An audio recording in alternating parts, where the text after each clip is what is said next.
What's good, ladies and gents? Welcome back to MKO Pugilism, aka MKO Boxing, where we talk all things boxing. Do remember to like and subscribe on YouTube. Give me a follow on TikTok too.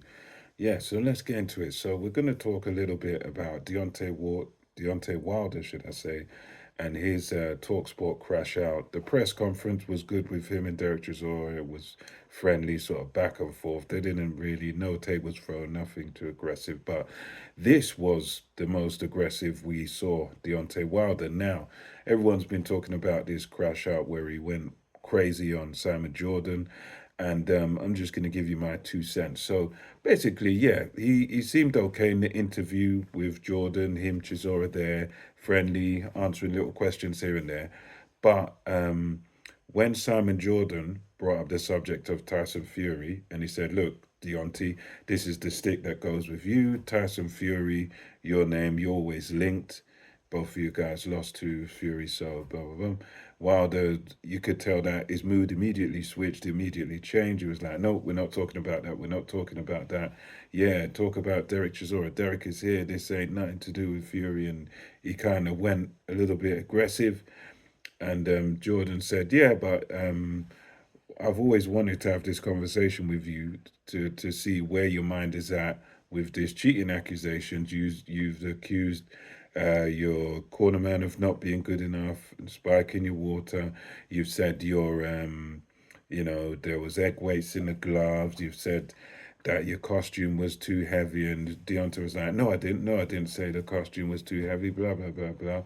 But then I've heard recordings of Deontay Wilder saying that his water was spiked and his costume was too heavy. And this is something that was doing the rounds around the time of that loss. So Simon Jordan was just sort of holding him accountable there, saying, "Well, you say all these accusations, basically what's the proof? Someone like you, a world champion boxer, saying this sort of thing, it seems a bit flaky."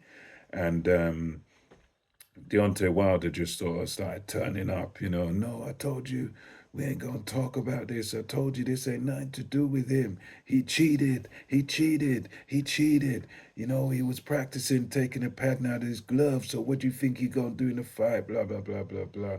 And he just sort of went into a rant. Now, my thoughts about it are, I understand that he didn't want to talk about Tyson Fury because he's fighting Derek Chisora, but as Simon Jordan mentioned, then his name is always going to be linked with Tyson Fury because of the trilogy they had. So, fair enough, he doesn't want to talk about it. But the problem he's got is that he publicly made statements about his water being spiked, about Mark reeling his cornerman spiking the water.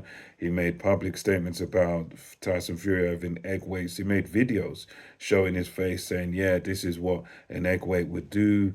He made statements publicly about Tyson Fury removing padding from his gloves.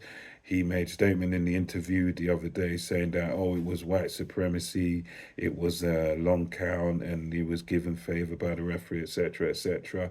I mean, in that situation, yeah, you could say I don't believe in white supremacy, but you could say that a lot of referees would have counted Tyson Fury out, or they would have just what would have happened? He would have hit the floor there, and then they would have waved it off. Yes, that's true. Some referees would have done that, but um, Jack Reese, for whatever reason, he decided to give Tyson Fury a chance, which you can do. You do get referees that do that, and he gave him a chance.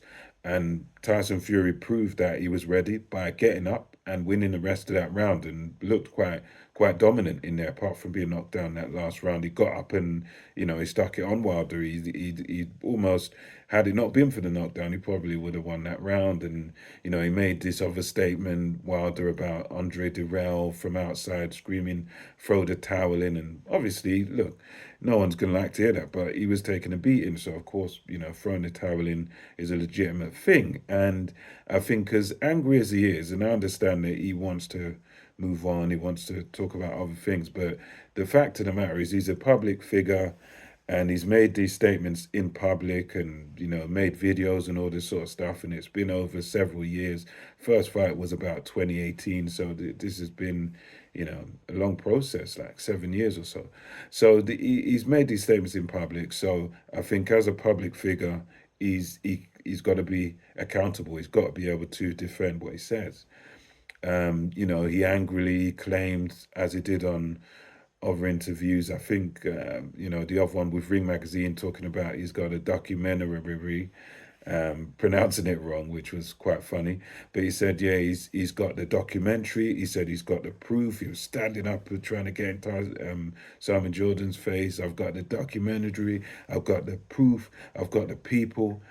But my question is for Wilder that if you've got the documentary, if you've got the proof, if you've got the people, if what you're saying is real, if what you're saying is genuine, if it's true, what you're saying, then years ago, after the fight happened, even after the first fight or second fight, whatever you believe, if this is the case that you've got the proof, the documentary, the people, the evidence, if you've got all this stuff, my question is, why hasn't he taken Tyson Fury to court for what Tyson Fury allegedly done with an egg weight and his cheating and whatever he done with his gloves? If you got the proof of that, why haven't you taken Tyson Fury to court? Why haven't you taken Jack Reese to court for his white supremacy or whatever you think he's done?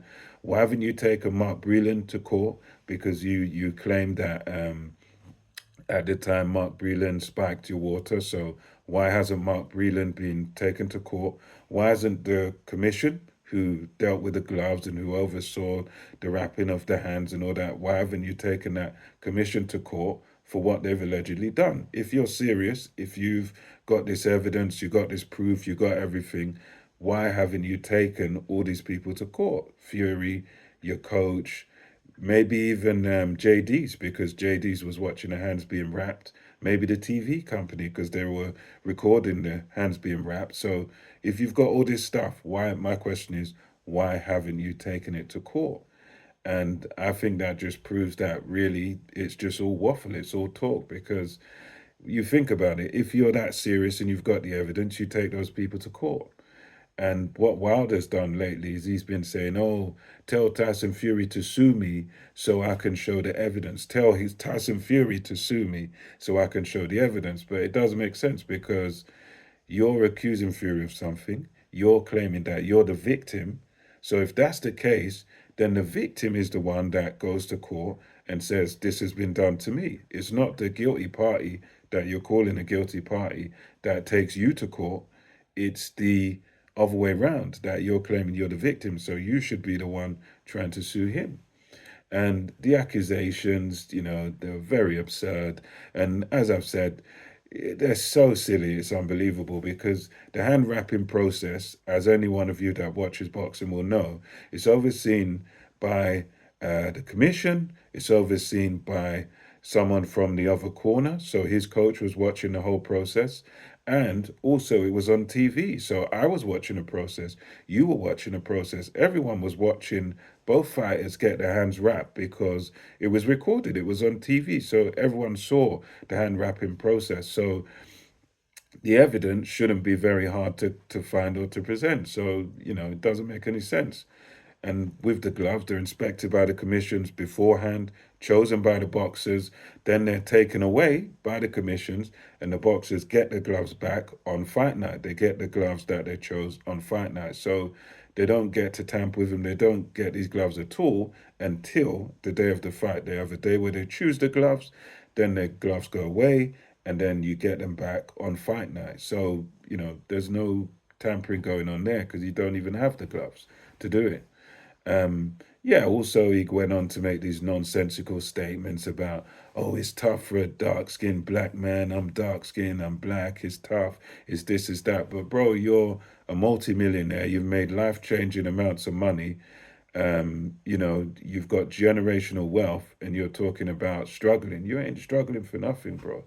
You're a very wealthy black man wearing diamonds all around your neck, driving whatever car you want to drive, and you're talking about struggling. And number two, secondly, even irrespective of what he's saying about the ethnicity, the racial comments, for me, I believe that was just a deflection to distract the audience, whether he's doing it consciously or subconsciously, from the main issue. The main issue that Simon Jordan was asking him about is the accusations he made of Tyson Fury. Explain these accusations. Where's the proof of it? You claim this, so where's the proof of of what you're saying. That's what the issue is.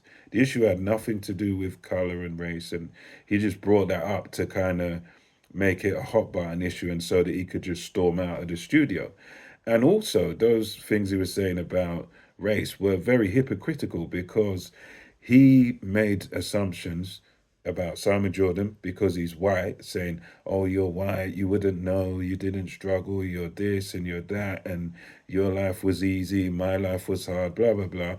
And the fact of the matter is, if someone made assumptions about him based on the way he looked, based on his color or his race, he would say that's racist.